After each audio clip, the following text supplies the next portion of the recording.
I didn't cry when she had the stroke. I didn't cry when the doctor said she'd never walk again. But I almost cried when I realized she'd have to move in with me. That's the part that broke me. There's a difference between grief and fatigue. Grief is clean. It's sharp and fast like a blade. But this was slow erosion. A woman I had hated since childhood now lay in my guest room, helpless, expressionless, reduced to grunts and stares. And somehow, I still couldn't hate her enough to walk away. My sister ran. 15 years ago, she packed a bag and vanished into a marriage with a man she barely knew. She never looked back. She sends cards now and then, polite little lies in envelopes. Hope you're well. Let me know if you need anything. But she knew I wouldn't ask. That's the unspoken contract. I stayed. I was always the one who stayed. I feed her, I bathe her, I change her. She smells like rot and lavender powder. Some days she looks at me with something almost human in her eyes. Other days, she just stares through me like glass. And when I tuck her in, she sometimes hums a melody I thought I'd forgotten. One she used to sing the night after she slapped me for talking back. A lullaby soaked in control. Then, last Thursday, she spoke clearly for the first time in weeks. Help me go, she said. No weakness, no question, just those 3 words, like a command she'd been rehearsing. She didn't even look at me. And for a moment, I didn't feel fear or sadness. I felt a flash of something darker. Relief. She hadn't spoken for weeks. Just guttural sounds, moans, groans, occasional coughing fits that made her thin arms shake. But that day, she said it like she'd said things my entire childhood, with certainty, with weight. Help me go! I told myself I misheard, that her damaged brain was playing tricks, but I didn't ask her to repeat it.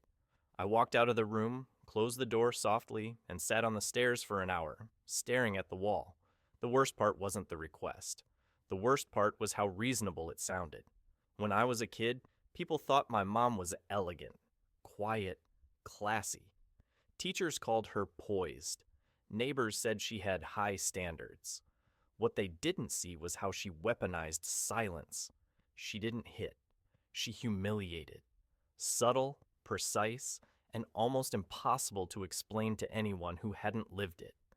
She'd make you feel small just by raising an eyebrow, a dish placed too loudly, a word pronounced a little wrong, a birthday card that wasn't grateful enough. It was never about volume. It was about erosion. I remember being 9, coming home from school with a drawing, a house with a blue roof, stick figures, a dog we never had. I handed it to her with pride. She looked at it, smiled thinly, and said, "Why would you draw something that doesn't exist?" Then she folded it in half and dropped it in the trash. It was always like that. Little cuts. Constant. And after enough time, you start cutting yourself preemptively, apologizing before you speak, avoiding opinions, second-guessing joy. My father died young, a stroke in his sleep. He was kind, passive, mostly quiet. I think he loved us, in the safest, least effective way possible. He never stood up for us, never stood between her and us. He just stayed in the background, like old wallpaper. I don't blame him. I understand that kind of survival. It's the same one I practice now. When Mom got sick, the hospital didn't call my sister. They called me. I was the emergency contact. My sister had legally changed her last name and address 3 times. I was easier to find. When I picked Mom up, she didn't ask where we were going. She just sat in the passenger seat, mouth slightly open, eyes unfocused. But when we pulled into my driveway, she spoke one sentence. "Don't put me in the back room." She remembered the house. She remembered where the sun didn't reach in winter. Of course I put her in the back room. I wanted her to feel cold. Sometimes at night, I sit by her bed and wonder who's punishing whom. She's reduced to bones under skin, eyes sunken, and yet she still radiates that awful control. A curl of the lip, a click of the tongue. Even paralyzed, she still judges me with a glance, and I still crave her approval. That's the sickness of it. That's the rot. The day after she asked me to help her go, I received a package. No return address, just a small cardboard box with my name in neat handwriting. Inside was a VHS tape. No note, no label, no explanation.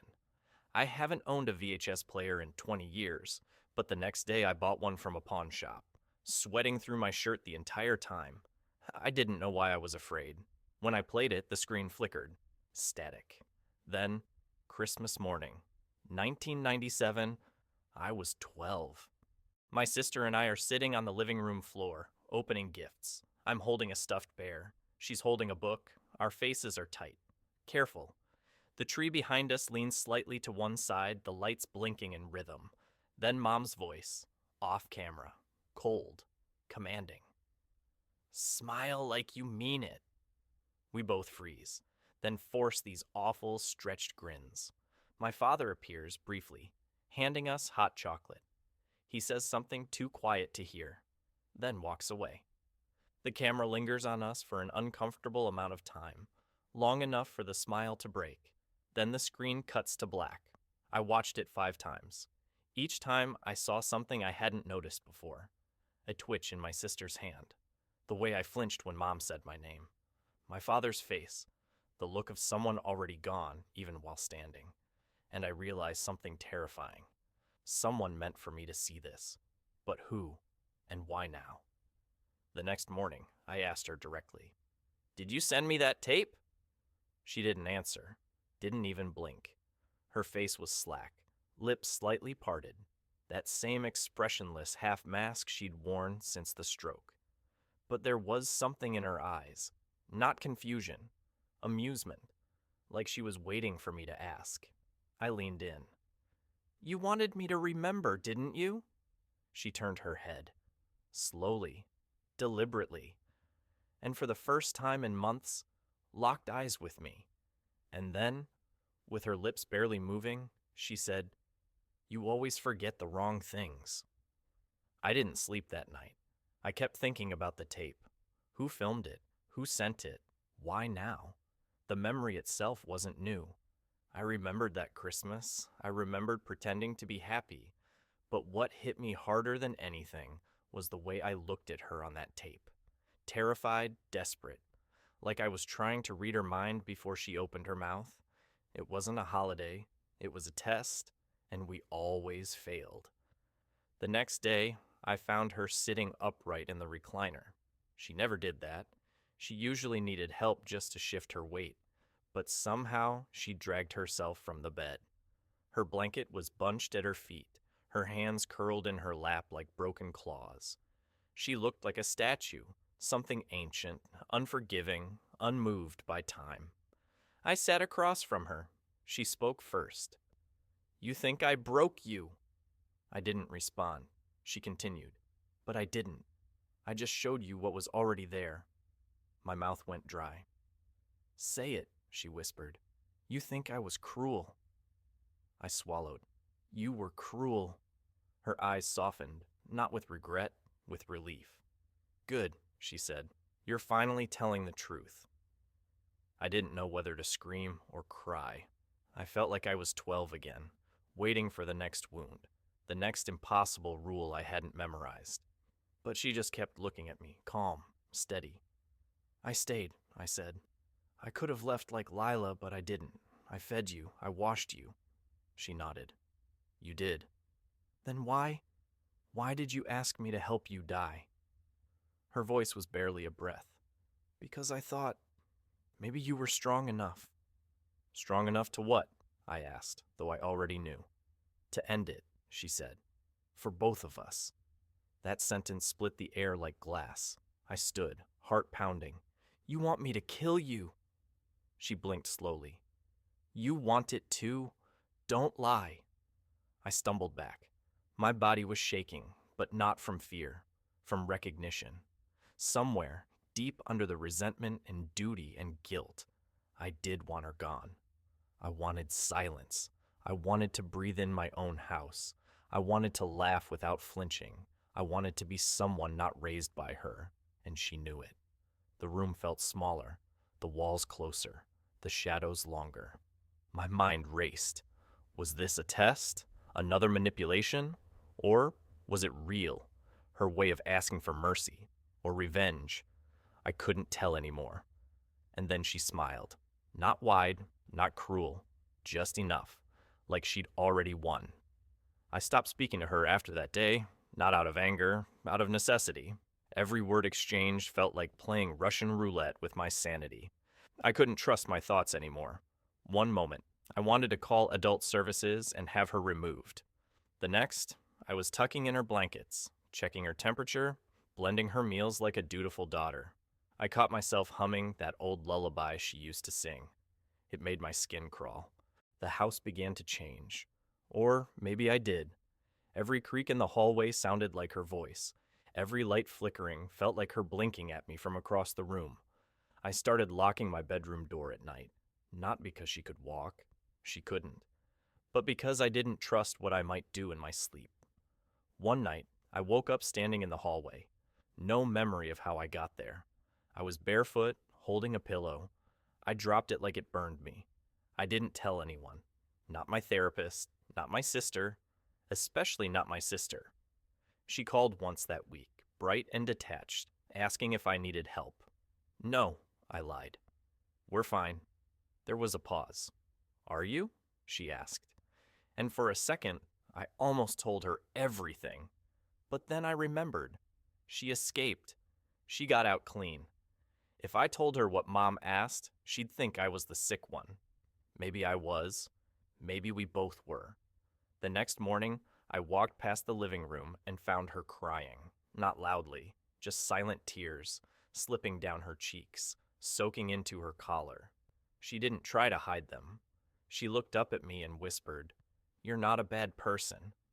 And I almost believed her until she added, "But you could be."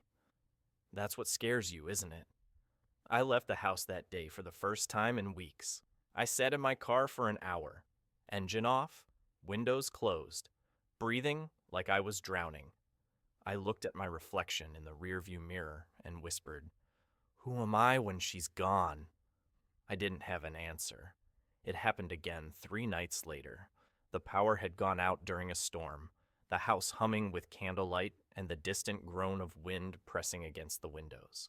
I was in the kitchen, cutting fruit I knew she wouldn't eat, when I heard her voice. Soft, rasped, too close. "Please, this time don't leave me waiting." I turned slowly. She was in her chair by the hallway, twisted slightly toward me, her eyes catching candlelight like wet stones. I hadn't moved her there. She couldn't move herself.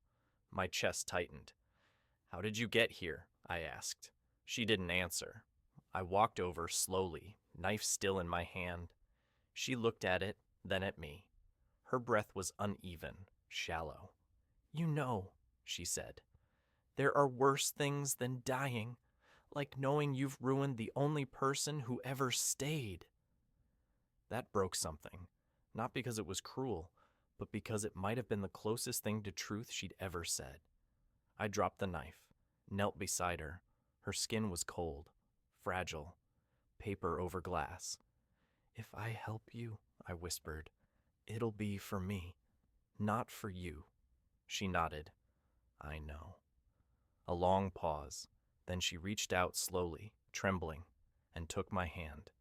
It was the first time in my life she'd touched me with anything resembling tenderness. And it hurt worse than all the years of silence. But I didn't do it. I helped her back to bed, tucked her in, closed the door behind me, and sat in the hallway for the rest of the night, staring at nothing, the storm echoing outside like a memory I hadn't earned. She died 5 days later, in her sleep. No drama, no ceremony, just a quiet morning and a colder hand. I didn't cry. I didn't feel much of anything, really. Just a strange, disorienting stillness, like the power had gone out again, but this time for good. The funeral was small. My sister came. We didn't say much to each other, but I saw her watching me, like she was trying to measure the damage. After the service, she asked, "Did she say anything at the end?" I opened my mouth, closed it, then said, "No." "Nothing that matters." She nodded. Didn't press. I sold the house a month later. Left behind most of the furniture, the curtains, the memories soaked into the walls. I kept one thing, the VHS tape. I still don't know who sent it, or why, but sometimes I wonder if it was her. One last act of control, or maybe one last apology. There are nights when I wake up in my new apartment, heart racing, sure that I hear her humming down the hall. But I don't go check. I don't need to. Because I finally understand the truth she never said out loud. It wasn't mercy she wanted from me. It was ownership, and I didn't give it to her. I didn't help her die, but I didn't save her either. I saved myself.